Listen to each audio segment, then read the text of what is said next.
하나님께서 우리에게 새 믿음과 또 새 소망과 새 사랑을 허락해 주셔서 행복한 새해가 되기를 바랍니다. 이 시간에 우리 3장 6절 요절을 같이 한번 읽겠습니다. 시작. 베드로가 이르되 은과 금은 내게 있거니와 내게 있는 이것을 내게 주노니 나사렛 예수 그리스도의 이름으로 일어나 걸으라 하고 은혜로우신 아버지 하나님, 우리에게 새로운 믿음과 새로운 소망과 새 사랑을 허락하셔서 행복한 새해를 맞도록 도와 주시옵소서. 이 시간 성령 하나님께서 함께 하셔서 사도행전 말씀을 통해 예수님의 이름으로라는 말씀을 깊이 깨닫고 살 수 있도록 인도하여 주옵소서. 감사하고 예수님 이름으로 기도합니다. 아멘. 새해가 밝았습니다. 많은 사람이 해가 뜨는 모습을 보면서 새해에는 말 그대로 새로운 삶을 살려고 하지요. 하지만 해가 바뀌었다고 해서 새해는 아니지요. 해가 뜨는 모습을 본다고 해서 그 사람의 삶이 새롭게 되는 것도 아니지 않습니까? 마음이 새로워지고 렌즈가 새로워지고 그 사람의 삶의 의미와 목적이 새로워질 때 진정한 새로움, 새해가 되지 않겠습니까? 우리는 무엇을 새롭게 하겠습니까? 1절을 보십시오. 제9시 기도 시간에 베드로와 요한이 성전에 올라갈 때 당시 사람은 하루에 2번씩 성전에서 제물을 드렸습니다. 그리고 그때를 포함하여 하루에 3번씩 기도했습니다. 오전 9시, 정오, 오후 3시입니다. 여기서 말하는 제9시는 오후 3시입니다. 요한과 베드로는 그 시각에 맞추어 성전으로 올라갔습니다. 그런데 그곳에 누가 있습니까? 나면서 못 걷게 된 사람을 사람들이 메고 와서 미문에 두었습니다. 미문은 아름다운 문을 뜻하는데 이방인의 뜰에서 여인의 뜰로 통하는 니카놀 문이라고 부릅니다. 그 문을 은과 금으로 장식했고 기증하는 사람의 이름을 따라 그렇게 지었다는군요. 이 장애인은 그 아름다운 문 앞에서 구걸하려고 성전에 왔습니다. 성전에 구걸하러 온 장애인을 통해서 무엇을 생각할 수 있습니까? 베드로와 요한 그리고 보통 사람이 성전에 온 목적과 이 사람이 성전에 온 목적이 다르죠?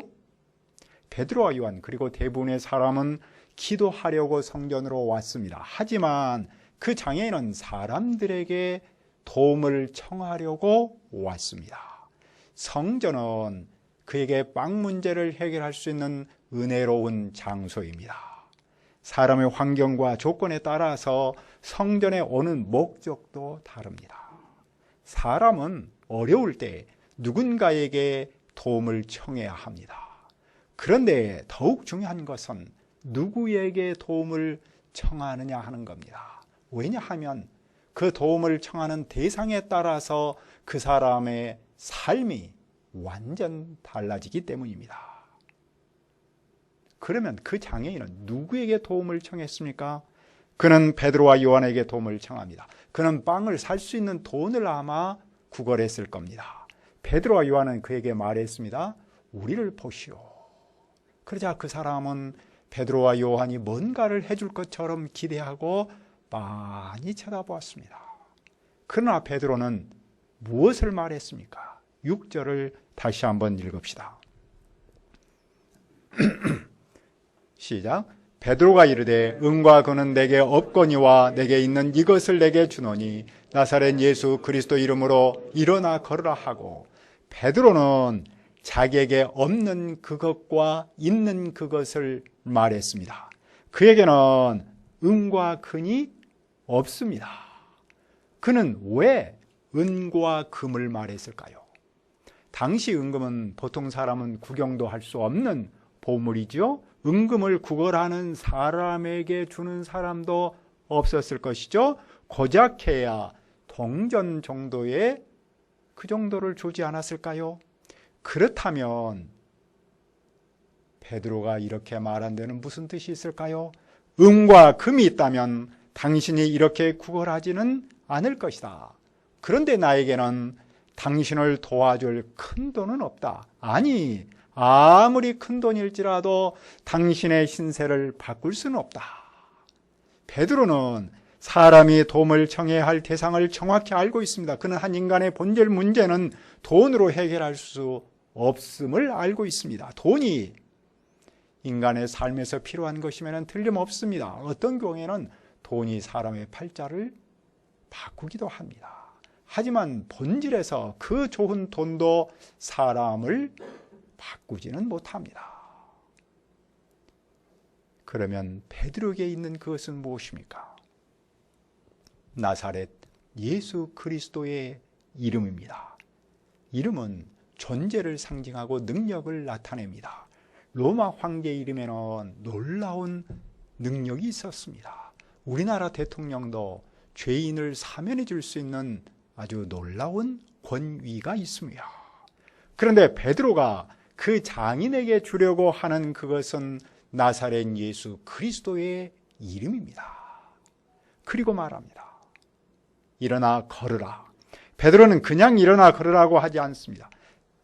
자기에게 있는 나사렛 예수 그리스도의 이름으로 걸으라라고 합니다. 그는 예수님의 이름이 그 사람의 본질 문제를 해결할 줄 믿었습니다. 그는 예수님의 이름이 이 사람을 친히 일어나 걷게 하실 줄 믿었습니다. 베드로는 그분의 이름을 가지고 있었는데 바로 그 사람에게 그분의 이름을 준 겁니다. 우리는 무엇을 배웁니까? 이 사건은 사도행전의 첫 번째 사건입니다. 따라서 이 사건은 앞으로 일어날, 사도행전에서 일어날 많은 사건을 미리 보여주는 이름하여 예고편입니다. 그 예고편을 통해서 강조하려는 바가 무엇입니까? 교회가 사람을 어떻게 도울 수 있는가? 교회가 세상을 향해서 무엇을 할 수 있는가에 관한 겁니다. 우리에게는 돈이 없습니다. 그리고 무엇보다도 돈으로 사람의 본질을 도울 수도 없습니다. 이 사실을 우리는 분명히 알아야 합니다. 반면 우리에게는 예수 그리스도의 이름이 있습니다. 그리고 그 이름으로 사람의 본질을 도울 수 있습니다. 우리는 이 사실도 분명하게 알아야 합니다. 그래야 사람을 본질로 도울 수 있고 세상을 향해서 우리도 일할 수 있습니다. 베드로가 그 장애인에게 준 예수 그리스도의 이름은 오늘 우리와 교회가 세상에게 줘야 할 바로 그것입니다. 그 이름을 주는 그 이런 베드로 이후부터 지금까지 앞으로 세상의 교회가 존재하는 한 계속해야 할 일입니다. 예수 그리스도 이름은 교회의 가장 위대한 것이면서 유일한 것이기 때문입니다. 그런데 미국의 신학자인 스위트라는 사람이 있습니다. 그는 아주 오늘의 교회에 대해서 일찍이 아주 안타까운 말을 했던 사람으로 유명합니다. 그는 말했습니다. 오늘의 교회는 예수님이 안 계신다. 교회는 심각한 병을 앓고 있다. 그 병은 예수님 결핍장애이다. 결핍장애는 그 defect disorder 그러죠. 그래서 이 사람은 Jesus, 그래서 JDD 그렇게 이니셜을 써서 표현을 했습니다. 또 그는 계속해서 이런 말도 했습니다. 예수님이 없는 기독교는 스스로 죽는 거다. Christianity minus Jesus is suicide. suicide라는 말을 쓸 정도로 아주 강한 어조로 안타까움을 표현했습니다. 그러니까 이런 뜻입니다. 예수님의 교회, 교회는 예수님의 교회인데 바로 그 예수님의 교회에 예수님이 없다라는 모순을 지적한 겁니다. 왜냐하면 교회가 성경이나 예수님에 관해서 가르치지 않고 사람이나 성공에 관해서 가르친다는 뜻입니다. 예수님이 없는 교회는 임신 좋은 비정부 기구, 이름하여 NGO라고도 빗대었습니다. 교회의 유일성과 정통성은 예수님의 이름으로 사람을 돕는 데 있습니다. 사람을 본질로 돕고 살릴 수 있는 길은 오직 예수님의 이름뿐입니다. 따라서 예수님의 이름이 없는 교회는 생명이 없습니다. 이런 말도 있습니다. 어떤 교회에서 설교자가 설교를 쫙 하고 나 설교 끝부분에 어떤 책을 들고 그 책에 나오는 짧은 간증을 읽었다는군요. 그 순간 설교 중에서 가장 크게 감동하는 회중의 표정이 역력했답니다. 예배 때 회중이 감동하는 심리는 말씀보다는 시사성 있는 이야기나 종교적 담론이라는 것을 보여주는 한 단면이었습니다. 하지만 우리는 질문하지 않을 수 없습니다. 우리는 왜 설교를 들어야 합니까? 바로 예수 그리스도를 알고 믿기 위함입니다. 우리의 죄를 해결할 분은 누구입니까? 바로 예수 그리스도이십니다. 우리에게 생명을 주고 희망을 주는 분은 누구입니까? 예수 그리스도, 그분의 이름입니다. 우리가 삶의 현장에서 겪는 아픔을 어떻게 치유할 수 있습니까? 예수님의 이름으로 치유할 수 있습니다. 세상의 산적한 문제 해결의 답은 무엇입니까? 바로 예수 그리스도의 그 존귀하신 이름입니다. 그러므로 오늘 우리의 교회가 소망해야 할 바는 무엇입니까? 돈이나 성공이 아닌 것은 당연합니다.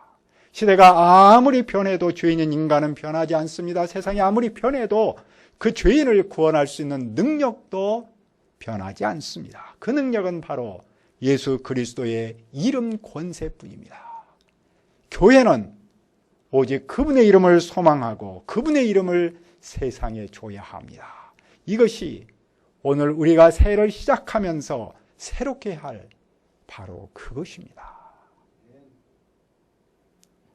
새해를 맞았지만 우리나라는 물론이고 세계는 어둠의 터널을 지나고 있습니다. 기나긴 코로나의 강을 건너고는 있지만 경제의 긴 터널을 여전히 지나고 있습니다. 그래서 많은 사람이 새해 해를 보면서도 걱정이 앞선다고 말합니다.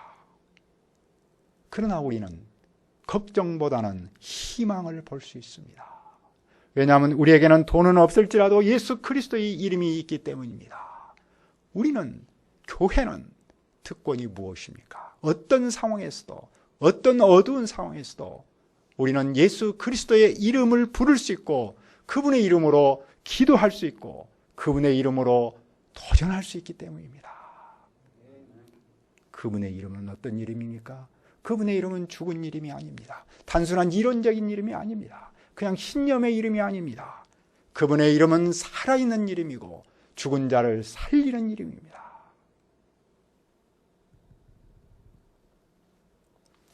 베드로는 계속해서 무엇을 했습니까? 7절입니다. 오른손을 잡아 일으키니 발과 발목이 곧 힘을 얻고 베드로는 그의 오른손을 잡아서 일으켰습니다. 왜냐하면 그는 걸어본 적이 없었기 때문입니다. 베드로는 그가 주저하거나 의심하거나 당황할 틈을 주지 않습니다. 오직 그가 예수 그리스도의 이름을 의지하고 일어나도록 도왔습니다. 그때 그의 발과 발목에 힘이 생겼습니다. 그는 뛰면서 섰습니다. 그는 걷기도 하고 뛰기도 하고 찬양하면서 성전으로 들어갔습니다. 사람의 도움을 받으려고 성전에 왔던 그가 이제는 하나님의 도움을 받기 위해서 하나님을 찬양하면서 성전으로 들어갔습니다. 그도 이제 성전으로 들어갈 이유가 분명해졌습니다. 왜냐하면 그에게도 예수 그리스도의 이름이 있기 때문입니다. 그의 변화에 대한 사람들의 반응은 어떠합니까? 모든 백성이 걷는 것과 하나님을 찬송함을 보았습니다. 그리고 그가 본래 성전문에 앉아 구걸하던 사람인 줄 압니다. 사람들은 놀라움으로 가득했습니다. 왜냐하면 사람들은 바로 예수 그리스도의 이름을 보았기 때문입니다. 우리는 새해를 시작하면서 캠퍼스와 세상을 향해 무엇을 할 수 있습니까? 아니, 무엇을 해야 합니까? 우리가 우리에게 있는 예수 그리스도의 이름을 캠퍼스와 세상에 줄 수 있기를 기도합니다. 은혜로우신 아버지 하나님, 새해를 시작했습니다. 우리가 캠퍼스와 세상을 향해 무엇을 할 수 있습니까? 아니, 무엇을 해야 합니까? 우리가 우리에게 있는 예수 그리스도의 이름을 캠퍼스와 세상에 줄 수 있도록 도와 주시옵소서. 감사하고 예수님의 이름으로 기도합니다. 아멘.